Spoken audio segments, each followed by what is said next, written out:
interés despertado en esta primera jornada de trabajo en el marco del convenio firmado con el Ministerio Público de la provincia de Buenos Aires por FEBA. Este convenio queremos puntualizar que puede repetirse en las cámaras de la provincia que requieran y se interesen con la problemática que podemos abordar, tanto esta como muchas otras que el Ministerio está dispuesto a tratar. Agradecer la presencia del doctor Mateo Laborde, secretario de la Secretaría de Desarrollo y Seguimiento del Proyecto Institucional de la Procuración General de la Provincia de Buenos Aires. Mencionarles que se encuentran acompañándome los vicepresidentes también de la entidad, Carlos Capelletti y Alejandra Moccioli, el protesorero Guillermo Anzo y el prosecretario Leonardo Tasca. Simplemente mi propósito era saludarlos en nombre del presidente de la entidad, Alberto Caale, decirles que estamos muy entusiasmados en iniciar esta interacción y trabajo de cooperación con el Ministerio Público Fiscal y dejarlo el impulsor de esta idea en FEBA, que fue Guillermo Anzo, para que diga unas palabras iniciales. Muchas gracias. Sí, ¿qué tal? Buenas tardes. Bueno, sumarme a las palabras de Juan Carlos en agradecimiento al Ministerio y más que nada a Mateo, que fue el que trajo la inquietud y hablamos por primera vez para poder realizar este convenio y bueno, y reflejarlo hoy en el primer trabajo que estamos iniciando después de la firma que se realizó en la Asamblea, donde vino, bueno, el doctor Contegrán a dar unas muy buenas palabras y bueno, que reforzó más que nada los conceptos que siempre estamos hablando nosotros de el valor de las instituciones y bueno, y así que bajar al territorio en los 135 distritos que representa FEBA con este tipo de capacitación y articular y bueno, y llevar al llano todo el material que nos están brindando a través del ministerio nos parece importante y bueno, creo que hoy es el primer paso y que nos reconozcan también para que estamos trabajando en este sentido también nuestras instituciones y nuestros asociados es muy bueno. Así que muchísimas gracias para estar, tanto las cámaras nuestras con sus asociados y bueno, y también del lado del ministerio por acompañarnos también y tener este trabajo en conjunto. Gracias. Bueno, buen día para todos. Un gusto tenerlos en esta capacitación. En nombre de la Procuración de la Suprema Corte de la Provincia de Buenos Aires, les damos la bienvenida. Un gusto enorme ver a las autoridades de FEBA, un agradecimiento especial para ustedes por el comienzo del desarrollo de este convenio de colaboración que hemos celebrado, por este puntapié inicial que seguramente se va a repetir en muchos ámbitos de la provincia y en una amplia temática. Agradecemos muchísimo el compromiso, el contacto fluido y el trabajo permanente que hemos desarrollado desde el momento que tomamos primer contacto con ustedes. No es común, no se ve habitualmente este tipo de relaciones entre el ámbito público y el ámbito privado y conocemos la voluntad de ustedes, nos satisface poder llegar a todos sus asociados, abriéndonos las puertas de la federación y de cada una de las cámaras asociadas. Como ustedes saben, la Procuración de la Suprema Corte integra el Poder Judicial, el Procurador de la Suprema Corte de Justicia integra la Suprema Corte y es cabeza del Ministerio Público de la Provincia de Buenos Aires, que nuclea a fiscales, defensores, asesores y curadores en la provincia de Buenos Aires.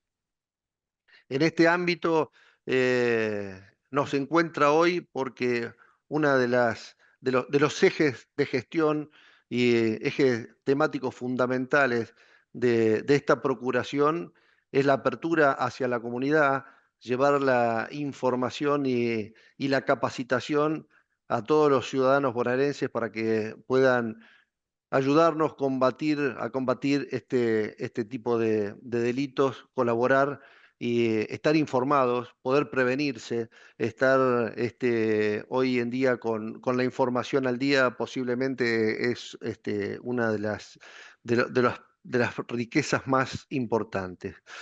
Hoy, en el ámbito fiscal, nos acompañan Gisela Burcat y Rafael García Borda, que van a ser los expositores, son especialistas, integran el Departamento de Ciberdelitos y Tecnologías Aplicadas. Eh, Sinceramente, yo me sorprendo cada vez que me siento a conversar con ellos, nos hacen una devolución de novedades permanentes y seguramente les va a resultar muy práctico el diálogo que puedan tener con ellos, escucharles la información. Quiero agradecerle especialmente al Centro de Capacitación, a Ana Hernández y a todo su equipo y a todo el equipo de contacto de FEBA, que sé que siguen trabajando y siguen desarrollando para que este convenio dé sus frutos permanentemente. Bueno, sin más, les agradecemos la participación, esperamos que les sea muy provechosa esta capacitación y que se pueda replicar por toda la provincia de Buenos Aires. Muchas gracias. Bueno, buenas tardes, ¿cómo están todos? Espero que muy bien. Yo muy contenta y agradecida por este espacio, esta oportunidad de poder charlar con ustedes. Como les comentaba tanto Mateo como Eduardo, yo estoy a cargo del Departamento de Ciberdelitos, me acompaña Rafael, que está a cargo también de la parte de criptoactivos. Y la propuesta para el día de hoy es que charlemos un poquito primero de toda la parte contextual, por qué nos convoca esta materia, esta temática, algunas cuestiones que tienen que ver con los cuidados y la prevención, y después en la segunda parte Rafa nos va a contar un poquito de la parte de ciberestafas y cómo está trabajando toda la parte de traseo de dinero, criptoactivos, todas las preguntas que ustedes tengan, todas las dudas que les surjan, los comentarios que quieran que después abordemos, los pueden ir dejando en el chat, como les decía Eduardo. Y después, si quieren, podemos abrir los micrófonos al final y tener un ida y vuelta con todas las cosas que a ustedes les interesen o que quieren que abordemos. Les voy a compartir una presentación para tratar de que sea un poquito más... apoyarnos siempre con una presentación es más sencillo. Ahí les dejo unos segundos, después al final los volvemos a dejar si quieren los datos de contactos, si no han ingresado en la página del Ministerio Público, acá está Ana Hernández también, que es la responsable hoy de la página, tiene un montón de info, así que también están todos invitados a que puedan ingresar y mirarla, y por supuesto las redes sociales también. A ver. Ahí está, ¿no? Bueno, y como les dije, la idea es que empecemos hablando por el principio. Yo iba a tratar de ver. Ahí está, perdón, acá está. Por el principio de todo. Y es una cuestión, empezar a charlar un poquito del contexto. ¿Por qué vamos a hablar de ciberdelitos, cibercrimen, el entorno ciber? Si ustedes ven en la imagen esta que les estoy compartiendo, es un recital de los Rolling Stones en el Hyde Park Festival de Londres. Por un lado tenemos una imagen que es del año 69 y por el otro lado tenemos una imagen que es más actual, es del 23, pero bueno, podría traerla hasta el día de hoy, que es lo mismo. Por supuesto que si ustedes se fijan, además de... Hay muchos datos característicos o que se modificaron, además de la ropa, ¿no? Y esa pantalla gigante. Hay algo que tienen todas las personas en sus manos, que es muy característica, ¿no? Supongo que acá todos habrán ido a algún recital, ¿eh? No creo que haya ningún niño en la sala ¿eh? Y supongo también que se acordarán, desde hace unos años, yo no les estoy hablando del 69, que muchos no habíamos nacido, pero un poquito más atrás, hace 10 años, no más, 15 como mucho, la imagen de los encendedores en los recitales, y no tiene nada que ver con la imagen que hoy se ve cuando uno va a un recital, donde las luces ya no son de encendedores, sino que son de celulares. Son esos dispositivos móviles que tenemos en la mano. Y esto realmente es una locura, porque empieza a cambiar toda nuestra forma de vivir, nuestra forma de pensar. Y no solamente el celular, que ya no es un teléfono, es una pequeña computadora que tenemos todos en el bolsillo. Y no solamente porque es una computadora, sino porque está conectado a Internet. Yo les pido un minuto que repasen un día de su vida y todo lo que hacen con el celular. Traten de pensar desde que se levantan hasta que se van a dormir, todas las cosas que ustedes hacen con el celular. Y no solamente con el celular, sino con el celular conectado a Internet. ¿Cómo sería estar todo un día hoy desconectados? Imagínense. Entonces, esta interacción empieza a cambiar nuestras costumbres, nuestras rutinas diarias. Parece como una frase recontra trillada, pero es súper cierta.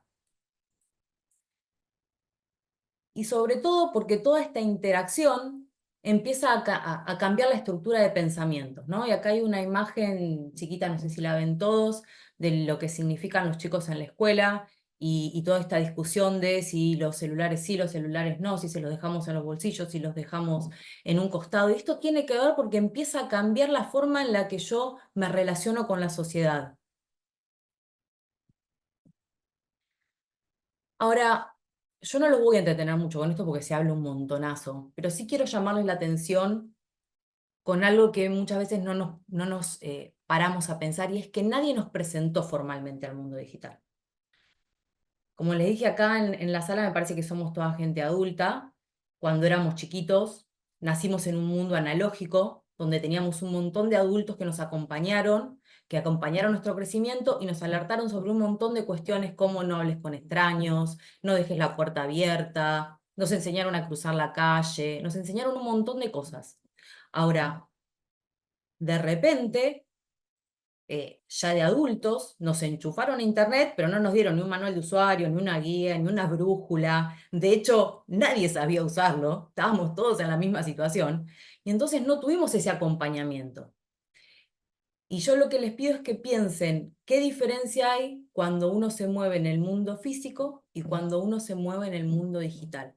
Bueno, empiezan a sonar algunas alarmas, ¿o no? Hay un montón de cosas que las aprendimos cuando nos empezamos a golpear, cuando tuvimos algunos problemas, tanto con los perfiles, alguien me robó el perfil de Instagram o el de WhatsApp, y en la medida que empezamos a tener algunos problemas, ahí empezaron a surgir las alertas. Ahora, ¿qué pasa si todo esto lo empezamos a incorporar, tanto a la vida analógica como a la vida digital, y dejamos de mirarlo como algo separado?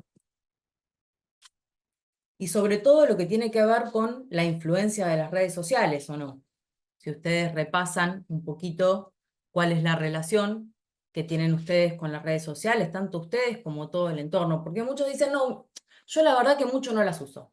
Yo no posteo nada, no comparto nada, a mí, yo estoy alejada de toda esta problemática. Ahora, si miramos un poquito alrededor, sí tenemos familiares o amigos que las usan y las usan un montón, y que además comparten un montón de información. Información personal, información del lugar donde vivimos, información eh, eh, hasta a veces económica. Y sobre todo, como decíamos, los jóvenes, los adolescentes, ellos tienen una vida digital recontra mil activa. Y esto que les comentaba, ¿no? Que nosotros tenemos, los adultos, digo, como muy separado lo que es la vida analógica, la idea de la analogía, la idea de lo físico, muy separado de lo digital, como si fueran cosas distintas, y lo tenemos muy claro. Ahora, cuando hablamos de los chicos más chiquitos y los adolescentes, en realidad esa línea no es tan clara, no está tan marcada. Para ellos lo que les pasa en el mundo digital es igual que los que les pasa en el mundo físico. Y es responsabilidad también nuestra, por más que no utilicemos mucho las redes sociales, entenderlas, entender cómo funcionan y entender cuál es la influencia que tienen en nuestra vida cotidiana para poder acompañar también a los más jóvenes. Y sobre todo a los más chiquitos. Los más chiquitos pasan un montón de horas frente a la pantalla. Nosotros a veces tenemos como esa falsa idea de que como están adentro del cuarto, adentro de casa están mucho más seguros, porque los vemos. Ahora, cuando les dejamos una conexión a internet de manera irrestricta, lo que termina pasando es que están como si los dejáramos solos en la plaza, sin ningún control. Entonces ellos quedan a merced de poder hablar con cualquier persona, cualquier extraño, cualquier persona los puede contactar. Sobre todo prestemos atención a los juegos en línea. Todos los juegos en línea tienen chats embebidos, que uno puede hablar con sus amigos, pero también pueden hablar con extraños. Entonces acá hay que tener un control parental muy fuerte y sobre todo charlar con los chicos. No hablen con gente que no conozcan personalmente. Por más que les digan que son chicos de su edad, por más que les digan que van al mismo colegio, que conocen a algún amiguito de la escuela. Parece como que no fuera a pasarnos adentro de casa, los vemos, los criamos, charlamos, sabemos quiénes son. Ahora, cuando están con los auriculares puestos frente a la pantalla, expuestos a esos chats donde cualquiera los puede hablar, empezamos a perder el control. Y sí ha pasado muchas veces que dentro de esos chats se les envían links donde los remiten a chat por fuera del jueguito en línea que están jugando. Digo jueguito, ustedes los que tienen chicos cerca, Fortnite, Roblox, FIFA. Bueno, todos estos chats por fuera los exponen a los chicos a estar en conversaciones de adultos que cuanto menos expuestos a conversaciones que no son apropiadas para su edad. Y entonces acá algunas recomendaciones para todos, primero para nosotros y después para que podamos acompañar a los chicos, y es en redes sociales todas, todas las redes sociales, perfiles personales privados. A no ser que seas un influencer, no necesitas 1 millón de amigos, no necesitas que todo el mundo esté viendo tus fotos familiares, de las vacaciones. Entonces la recomendación es privados. Entonces yo elijo a quién le quiero mostrar mi vida, mis posteos. Verificar la seguridad de la cuenta. Doble factor de autenticación. Todas las redes sociales las tienen. Y acá vamos a volver un poquito sobre esto ahora en un minuto. Y por otro lado también contraseñas seguras. ¿Qué es una contraseña segura? Contraseñas que tienen mayúsculas, minúsculas, caracteres especiales. Y por favor, yo sé que es un incordio, que nos olvidamos todas las contraseñas, que tendemos a querer poner las cosas obvias o la misma contraseña en todas las plataformas. Les pido por favor que no lo hagan, porque si se vulnera en una, se vulneran todas. Y sobre todo tener cuidado de no usar la misma contraseña para una red social que para el home banking. Ahora, yo les decía, doble factor de autenticación. Y ahí los invito a todos, por lo menos que levanten la mano los que tienen la cámara prendida, si no en el chat. ¿Saben lo que es? ¿Quién lo tiene aplicado en el WhatsApp? ¿Cuántos? Ahí veo una mano. 2 manos. ¡Ay, qué poquitas! 3. Ahí está, bueno. Hay muchos sin cámara. Bueno, vamos a ir con un ejercicio para los que no tienen aplicado el doble factor de autenticación. Y primero, ¿por qué es importante? Porque esto va a evitar que me puedan robar la cuenta. Entonces, cuando yo voy a acceder a un dispositivo nuevo, más allá de mi usuario, lo que me va a pedir es este doble factor de autenticación para poder instalarlo en un WhatsApp web o en un dispositivo distinto. Entonces, esto evita que los estafadores lo puedan tomar. Entonces, primero, equipo Android. El que de mientras que estamos conversando, pueden agarrar el teléfono y hacerlo los que no lo tienen aplicado. Y además tomar nota, porque esta va a ser la charla para la próxima reunión de amigos, para agarrarle el teléfono a los nenes que no tienen en casa. Bien, vamos a la cuenta. Verificación en 2 pasos, ponemos activar. Me va a pedir un número de 6 dígitos, por favor no se lo olviden, porque cada vez que vayan a vayan a abrir el WhatsApp en un dispositivo distinto o aleatoriamente cada tanto, el sistema lo pide. ¿Sí? Equipo iOS es muy similar. La parte de cuenta, verificación en 2 pasos, activar los 6 números. Lo activamos y esto va a evitar, como les decía, que después tengamos un montón de denuncias porque se robaron las cuentas de WhatsApp y después hay un ciberdelincuente pidiéndole dólares, préstamos a todos los contactos. ¿Qué pasa si ya es tarde? Ya me pasó.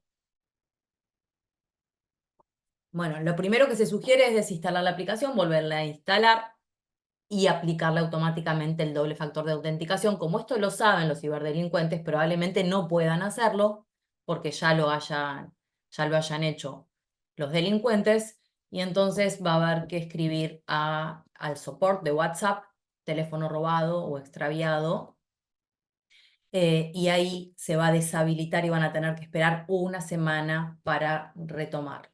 ¿Sí? Ahí se deshabilitan todos los dispositivos, incluyendo el de ciberdelincuente, y por una semana nos quedamos todos sin WhatsApp. Y ante cualquier sospecha, por favor, pensar si abrieron WhatsApp web en alguna computadora y cerrarla. ¿Sí? ¿Hasta acá vamos? Bueno. Seguimos adelante, entonces. Anonimato en la red. Si bien es parte de la propia filosofía de Internet, esto de poder resguardar nuestra identidad, hay algunos países donde la libertad de expresión es muy complicada, y entonces el hecho de poder aprovecharnos de todo este anonimato que nos da un perfil, el no saber quién está atrás, a veces es súper importante. Pero bueno, permítanme saltearme todo este escollo, ¿no?, que tiene que ver con el derecho al anonimato, ¿no?, y demás. Y sí, lo que me gustaría es poner un poquito el foco en el aprovechamiento de los ciberdelincuentes en el anonimato que otorga Internet. Este no saber quién, qué hoy o qué está detrás de Internet, porque a veces ni si yo hoy ya no es un quién, es un bot, ¿sí? Es un agente. Entonces no sabemos qué es lo que está atrás de quién me está contactando.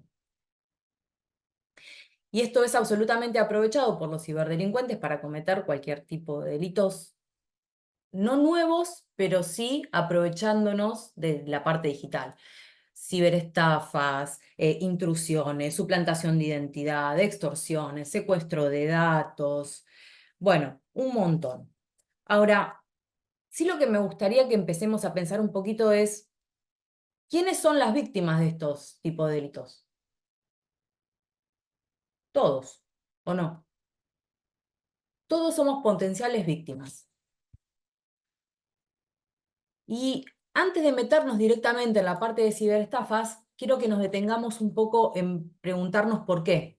¿Por qué hay tantas personas que son víctimas de todas estas ciberestafas en sus diferentes formatos, que ahora vamos a hablar un poquito más adelante, les va a contar Rafael? Primero, porque se volvió a poner en auge un término que se llama ingeniería social, todos lo escucharon nombrar, ¿sí? Es un término utilizado para referirnos a las diferentes técnicas de manipulación o engaño que usan los ciberdelincuentes para obtener información confidencial de los usuarios. ¿A qué nos referimos con información confidencial? Nombres, datos del lugar donde viven, fecha de nacimiento, datos bancarios, correos electrónicos, ¿sí? Toda la información personal. Ahora, sí tenemos que tener en cuenta, esto no es un término nuevo, esto es el viejo cuento del tío. El tema es que hoy está amplificado justamente por el aprovechamiento que tiene el anonimato de Internet y la masividad en la que llegan. Entonces, hoy lo que nos pasa es que un ciberdelincuente con muy poquitos recursos tiene la potencialidad de acceder a un montón de víctimas en diferentes lugares, como les decía, de una manera mucho más masiva. Entonces, esto que antes era el cuento del tío, un llamado por teléfono, el 1 a 1, y que necesitaba a veces una estructura mucho más grande, hoy para los ciberdelincuentes es mucho más sencillo. Ahora, muchas veces los ciberdelincuentes entran con toda una mise en scène muy elaborada, y otras veces es al tum-tum, es el famoso phishing, ¿sí? Que todos deben haber escuchado nombrar, donde lo único que necesitan es poner una voz seria, decir que son empleados de un banco, de un organismo estatal, y que empiezan a pedir un montón de información o de datos de la persona a la cual están contactando, y tienen una forma de presentarse que hace que el que lo recibe entienda que tiene el derecho a acceder a esa información.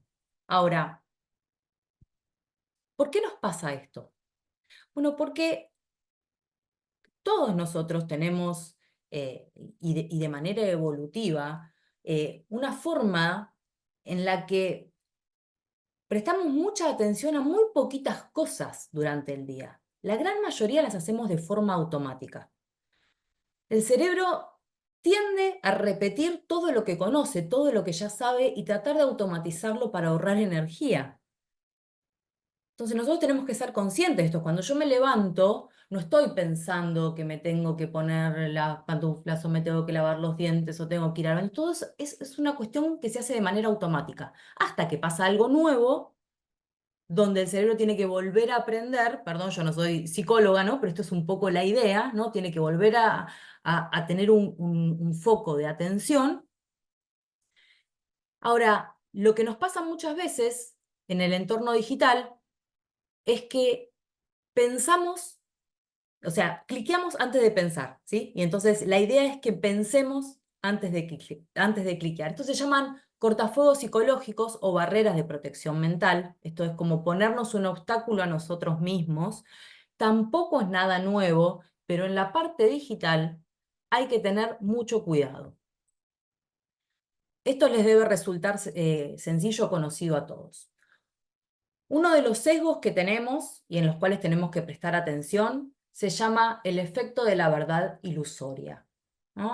Como les decía, a nuestro cerebro le resulta mucho más sencillo procesar información conocida, y esto nos puede llevar a malinterpretar señales. ¿Quién no recibió este tipo de correo donde supuestamente es de Gmail y que dicen que están tratando de vulnerar su contraseña, y entonces hay un botón donde dice cambiar la contraseña?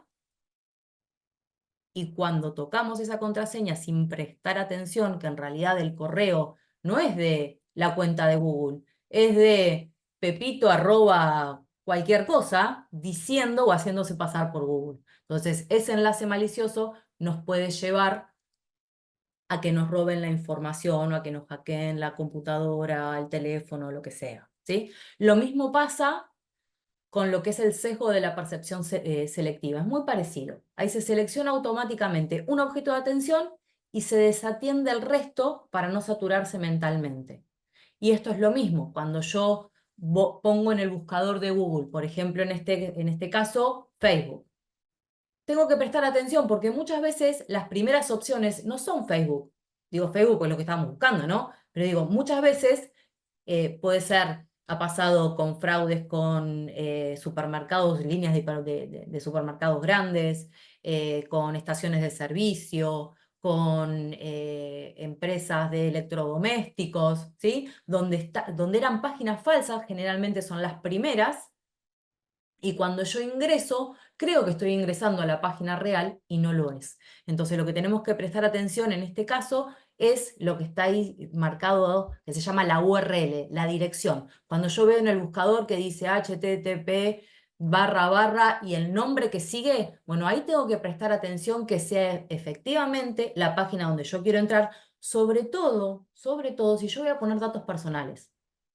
Y acá no me quiero adelantar, pero sí esto tuvo que ver mucho con los malware que tuvimos, los malware bancarios, ¿no? Y páginas falsas, de los bancos, donde yo creía que entraba a la página de mi banco a ingresar mi home banking y ponía datos personales y en realidad estaba ingresando a una página que no era la mía, no era la que yo estaba buscando, ¿no? Otro de los sesgos que nos hacen caer en este tipo de estafas tienen que ver con uno que se llama efecto arrastre, ¿no? O bandwagon en inglés, que esto se activa cuando seguimos lo que hacen otros. Entonces, como todos lo están haciendo, asumimos que es seguro porque otras personas ya lo están haciendo, ¿no? Y muchas veces también es el fear of missing something, ¿no? El perderme algo, quedarme afuera del grupo. Entonces, esto es la típica cuando empiezan a mandar un montón de mensajes en los grupos de WhatsApp y de repente se viralizan y nadie se pone a pensar por ahí un minuto de qué es lo que estoy mandando, ¿no? El de Netflix, anduvo por todos lados, entonces decía que Netflix estaba regalando un año de suscripción y un link para ingresar. Si pensamos un minuto, ¿Netflix nos va a regalar un año de suscripción? Entonces, esto lo que significa es, bueno, no me importa que me llegó por WhatsApp, que lo mandaron en el grupo de mamis, en el grupo del cole, en el grupo del trabajo, y todos los grupos se están viralizando. Pensemos un poquito qué es lo que me están mandando, sobre todo antes de reenviar. Y otro de los sesgos muy importantes y que ahora con el tema de la inteligencia artificial lo vemos cada vez más fuerte, es el sesgo de automatización. Cuando confiamos más en la información que nos da un sistema automatizado que la que es emitida por una propia persona. Entonces, si yo estoy hablando con un chatbot, por ejemplo, creo que la información que me está dando o las indicaciones que me está dando son certeras y no las discuto. Entonces, algunas sugerencias, después de todo esto que estuvimos conversando, para evitar que seamos víctimas de cualquiera de los tipos de delitos ciber, ¿no? Por un lado, el tema de las aplicaciones. Yo entro al App Store o al Google Store y descargo una aplicación. La mayoría son gratuitas. Ahora, que sea gratis, o sea, que no me estén cobrando por descargarla, quiere decir que el producto sos vos, algo te quieren vender, aunque sea publicidad. Entonces, yo lo que les digo es, no importa, descárguenla, pero presten atención qué le está pidiendo. Si me está pidiendo acceso a mis contactos, si me está pidiendo acceso a la cámara, si me está pidiendo acceso a qué me está pidiendo y para qué la necesita. Por otro lado, esto que hablábamos, si llegan mails con ofertas, con ofertas sospechosas, nunca ingresen al link del enlace. Directamente, si creen que es sospechoso, lo elimino. Si la oferta me resulta muy tentadora, vayan ustedes mismos al sitio oficial. Entonces yo digo, bueno, como me llegó este correo de Netflix, está haciendo un concurso y regala un año de suscripción. Si me resulta muy tentador y creo que puede ser verídico, bueno, entro a la página de Netflix y me fijo, en vez de ingresar directamente al link que está propuesto en ese mail que puede llegar a ser malicioso. Esto por suerte, el tema de los contactos telefónicos fue tremendo en la pandemia. Hoy la verdad que ya no es tanto, pero no está de más recalcarlo, que si te contactan de manera telefónica y te piden datos de la tarjeta de crédito o que vayas a un cajero para acceder a algún beneficio, se corta la comunicación. Nadie, ninguna entidad bancaria, ningún organismo público te va a hacer ir hasta un cajero. Entonces ahí directamente se corta la comunicación, ustedes pensarán, y es obvio, pero la cantidad de casos que tuvimos de este tipo fue infernal. Y por el otro lado, otra de las sugerencias es revisar los extractos bancarios de manera habitual, porque muchas veces tenemos un montón de gastos que están sumados a la tarjeta y que no nos damos cuenta, porque quizás son gastos chicos, quizás están perdidos entre otros tipos de gastos que tenemos. Entonces, revisemos regularmente todos los extractos bancarios. ¿Sí? ¿Seguimos? ¿Alguna cuestión más que tiene que ver ahora con qué hacemos nosotros ahora de parte de la investigación? ¿No? Si todas estas sugerencias no funcionaron o ya es tarde, nosotros empezamos a tener un montón de desafíos nuevos para la investigación. Y no me voy a poner muy técnica porque no los quiero aburrir, pero sí algo que lo que hablábamos hace un ratito que tiene que ver. El anonimato de los delincuentes hoy nos resulta mucho más complicado poder individualizar a los ciberdelincuentes. La masividad de las víctimas, hoy tenemos casos calcados, sobre todo con las estafas bancarias y los casos de phishing, donde tenemos una enorme cantidad de víctimas producto de un solo delincuente o de una misma organización delictual. Y además acá hay algo que a nosotros nos ha complicado bastante, que es la eliminación de las líneas territoriales, donde tenemos el delincuente quizás en una provincia o en un país, la víctima en otro lugar distinto, y los fiscales y los jueces en el medio, que decimos, bueno, ¿para dónde vamos? ¿No? Esto es un desafío enorme que tenemos nosotros como investigadores. Y por otro lado, así como conversábamos hoy temprano, que tenía que ver con cómo nos cambió la vida de la parte analógica a la parte digital, bueno, nuestras investigaciones igual se mudaron de la parte analógica a la parte digital. Hoy que conforman nuestras investigaciones, lo que empieza a conformar también toda nuestra vida, ¿no? Las conexiones a Internet, todos los dispositivos que se pueden conectar a Internet, dominios, IPs, correos electrónicos, cámaras de vigilancia, tanto particulares como municipales, redes sociales, juegos de antena y toda la información que puedan tener empresas u organismos a los que nosotros nos podemos valer. Y esto es importante porque si en algún momento ustedes tienen que hacer una denuncia por alguna cuestión, tengan en cuenta que toda esta información que ustedes puedan aportar a la investigación nos resulta de suma utilidad. Nosotros tenemos que aprender a incorporar todo eso dentro de las investigaciones y también como ciudadanos tenemos que entender que las investigaciones van a necesitar, les van a pedir a ustedes de toda esta información para poder llevarlas adelante. Nosotros estamos, como les decía Mateo hoy temprano, el Ministerio Público es enorme, tiene diferentes patas dentro de la pata fiscal, de la pata de investigación y juicio. Desde hace unos años a esta parte se forman nuevos grupos, como es el Departamento de Ciberdelitos, la Unidad de Análisis e Investigación Digital dentro del marco de la Policía Judicial de la provincia, más la red de referentes donde empiezan a jugar peritos informáticos, técnicos en dispositivos móviles, analistas digitales, especialistas en comunicaciones, un montón de perfiles que hoy son pieza fundamental en las investigaciones y que es algo bastante nuevo.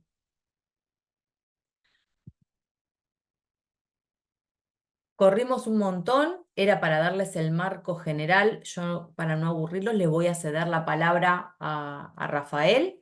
Él les va a contar un poco de toda la parte de estafas y cualquier duda o cualquier cuestión que les haya quedado de esta primera parte, la pueden ir dejando en el chat y ya después podemos contestar todas las preguntas que les surja de parte de las estafas.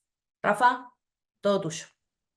Hola, buenas tardes. Gracias, Gise, excelente. Gracias a las autoridades del FEBA, que los Perdón. veo sentados todavía ahí en la mesa, escuchando, y a todos los que están en línea, interesados en esta jornada. Y un poco como venía hablando Gise, vamos a ir a un concepto, pero después vamos a pasar un poco a lo práctico para que ustedes también puedan participar en los últimos minutos y podamos tener un ida y vuelta. Pero ¿cómo fue evolucionando todo? Tenemos por un lado, cuando hablamos de estafa, esa estafa, la clásica, en donde el delito era cuando una persona engañaba a otra, ¿no? Y el acto que realizaba era un perjuicio económico. Por ejemplo, el elemento clave en ese caso era el engaño previo a la víctima. Es decir, por ejemplo, vende un producto diciendo que es oro cuando en realidad es falso. O cuando decimos la defraudación clásica, para diferenciarla de la estafa, en donde el elemento clave es el abuso de confianza o la manipulación indebida.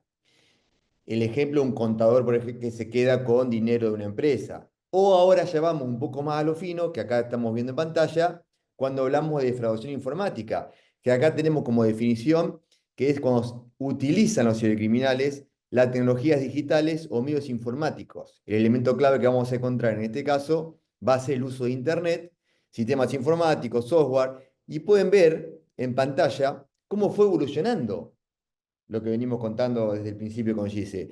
Desde las salidas bancarias, que seguramente se deben acordar de muchas noticias en los medios de comunicación, en donde el cibercriminal esperaba fuera del banco, había una persona que era el que marcaba al que sacaba el dinero y luego se cometía el hecho a través de una moto, generalmente, o un auto, y se procedía a la sustracción del dinero bancario. Eso dejó de ser negocio, como por decirlo de una forma, para los cibercriminales y fue mutando la forma de la organización criminal. Empezaron las clonaciones de tarjetas de débito, tarjetas de crédito. Habrán también escuchado o mirado por televisión o por streaming cuando colocan los skimming, que son la falsificación de las tarjetas en los cajeros electrónicos. Toda esa problemática que todavía sigue existiendo, pero fue evolucionando. Hoy en la actualidad ya pasamos del 2020 al 2023, a lo que son los phishing por correo electrónico, SMS, que muy bien explicaba Gise, y las ciberestafas con ingeniería social. Esto de estar atento a lo que recibimos a través de correos electrónicos o SMS o a través de alguna llamada anónima por WhatsApp, que quizás atendemos y nos piden el código de verificación, si ustedes no tienen el procedimiento que se explicó de doble factor. Y visto esto, ahora vamos a meternos en el mundo de los activos virtuales. Antes teníamos el cuento del tío, en donde todos ustedes seguramente que fueron víctimas o algún familiar o algún conocido. Y ese dinero se transformaba en distintas transferencias que se iban haciendo para ofuscar el dinero físico. Pero ahora los cibercriminales fueron mutando y en el año 2023, ya cuando ahora vamos a hablar un poquito de eso. Se creó el equipo de investigación cripto. Los criminales empezaron a transformar el dinero fiat en activos virtuales. Entonces, para dar algunos consejos de prevención, cuando ustedes son víctimas de este tipo de delito, cuando van a una comisaría o cuando lo hacen a través de la página del Ministerio Público, ¿qué información tengo que volcar y tengo que dejar asentada para que esto avance del lado de la investigación criminal?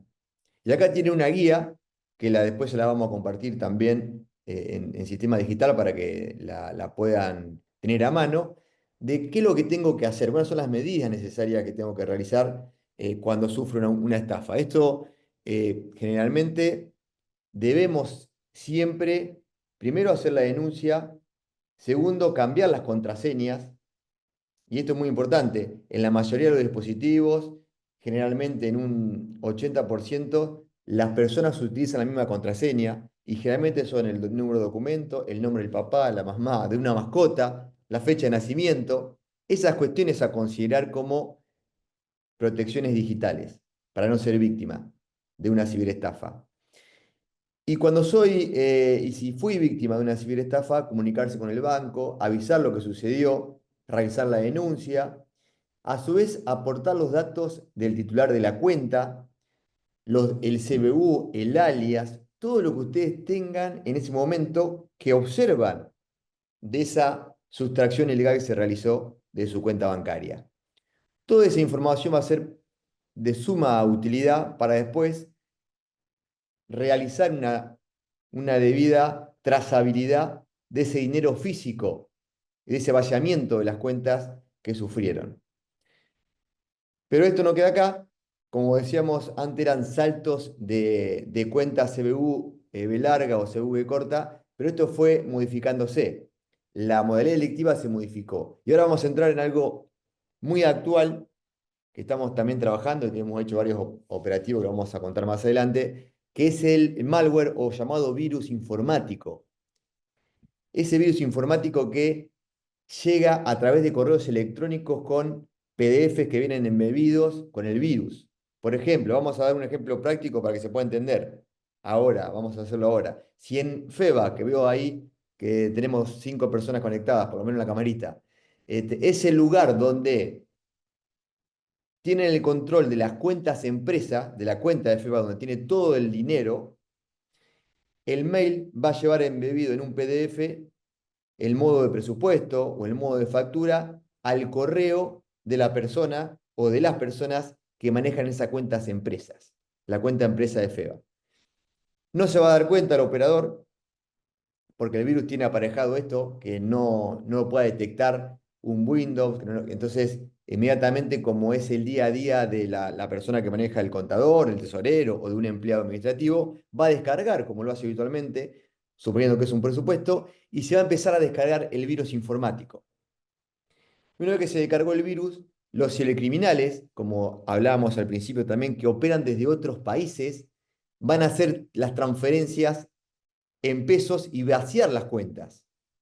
Estamos hablando de perjuicios económicos que superan los 100 millones de pesos en muchas oportunidades.